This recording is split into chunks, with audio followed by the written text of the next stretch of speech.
What is Armageddon, and is that when Jesus comes and slaughters humans? Yes! Finally! Well, to answer that question completely depends on how you frame the book of Revelation, and we can't possibly get into that very much. But I'll say this, okay, this is... He did just write a chapter I just wrote a chapter on this for a book that will be coming out next year, maybe. The thing is there's different views of Revelation. I would argue that it's not a snapshot of what's going to happen in the last 7 years or the 7 days of history or anything of the sort. I know that is a very evangelical kind of way of looking at it. This is, it was written just for the folks who are at the very end of the age, and it's going to tell us the Antichrist and Battle of Armageddon, and Jesus comes and slaughters all these folks. I wouldn't take it like that at all. It has a prophetic edge to it. It does talk about ultimate ends. But really, I would argue, and would you say most critical scholars are in this camp where that apocalyptic literature is a symbolic expression about realities that are present now and will culminate in the end, but it is present now. And so it is talking about, in a symbolic way, which is what apocalyptic literature does, about realities that are taking place right here and right now. I would argue that with regard to Jesus slaughtering people at the end, someone said that the book of Revelation presents this macho Jesus who is going to come. He's got a tattoo running down his thigh and a sword in his hand with a commitment to make somebody bleed.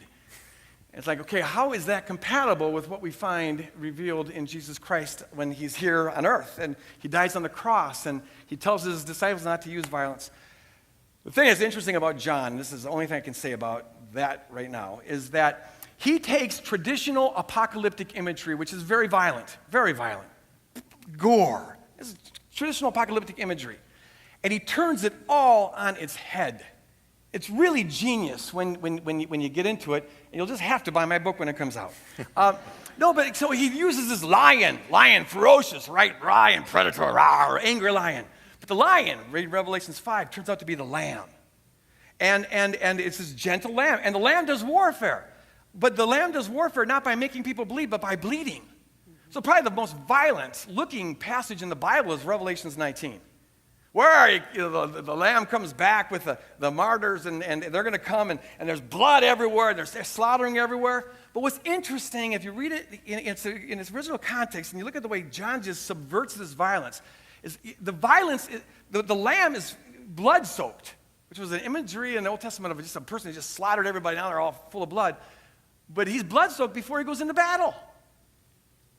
It's because he's bloody with his own blood.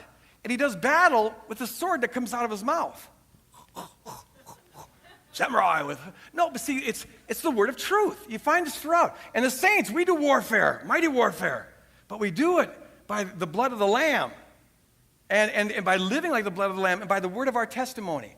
And so I think the book of Revelation it's like a war scroll like they had in Qumran, but it's a tract on nonviolent warfare to Christians who are in an empire, Roman Empire, that's increasingly persecuting them. And it's a way of saying, do warfare, stand valiant, do not compromise. But the way you do it is not by killing your enemies, but by, if necessary, letting them kill you.